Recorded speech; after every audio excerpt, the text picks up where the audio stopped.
दिल्ली विधानसभा चुनाव के नतीजे साफ होने में अभी कुछ देर है, मगर शुरुआती रुझानों में भारतीय जनता पार्टी को बढ़त मिलती दिख रही है। वहीं आम आदमी पार्टी फिलहाल पीछे नजर आ रही है, लेकिन इन दोनों पार्टियों के बीच चूहा बिल्ली का खेल चल रहा है। वो इसलिए क्योंकि कभी नई दिल्ली की सीट से आम आदमी पार्टी के संयोजक अरविंद केजरीवाल शुरुआती के रुझानों में पीछे चल रहे थे, लेकिन अब उन्होंने गति पकड़ ली है।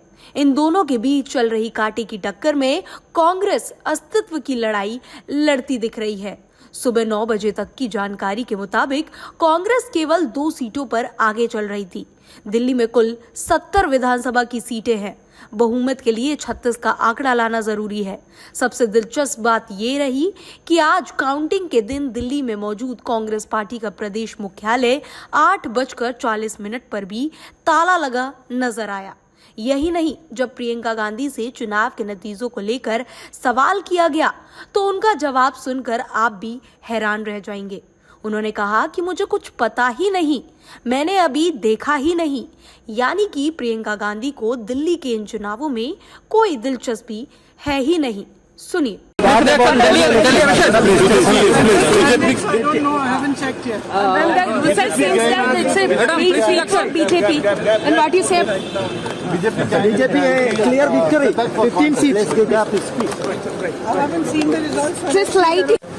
बता दें कि इस चुनाव में कांग्रेस पार्टी कैसा प्रदर्शन करती है, इस पर लगभग सभी की निगाहें थी, क्योंकि जिस जोश के साथ प्रचार प्रसार किया जा रहा था, फ्री की स्कीमें निकाली जा रही थी, मजबूत दावेदारों को उतारा जा रहा था, उससे साफ लग रहा था कि कांग्रेस वापसी करने के पूरे मूड में है। लेकिन एग्जिट पोल के साथ साथ शुरुआती रुझाने देख के तो मानो जैसे कांग्रेस का अस्तित्व ही कहीं खो गया हो। और एक समय था जब कांग्रेस पार्टी ने दिल्ली में लगातार 15 साल तक शासन किया।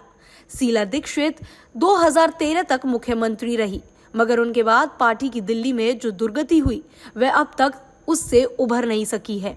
दिल्ली विधानसभा चुनाव के नतीजे यह तय करेंगे कि क्या तीसरी दफा आम आदमी पार्टी सरकार बनाएगी या फिर भारतीय जनता पार्टी का दिल्ली में जारी 27 बरस का वनवास समाप्त होगा। बीजेपी 27 साल से देश की राजधानी दिल्ली में सत्ता से बाहर है। पिछले 2 विधानसभा चुनावों में कांग्रेस पार्टी का दिल्ली में खाता भी नहीं खुल सका था। सवाल ये है कि क्या इस चुनाव में राहुल गांधी और प्रियंका गांधी का चुनाव प्रचार कांग्रेस को कुछ फायदा पहुंचा पाएगा, या फिर अब भी पार्टी एक भी सीट नहीं जीत पाएगी। और इस पर कांग्रेस के अलावा उसकी अगुवाई वाली इंडिया ब्लॉक के घटक दलों की भी निगाहें बनी हुई है।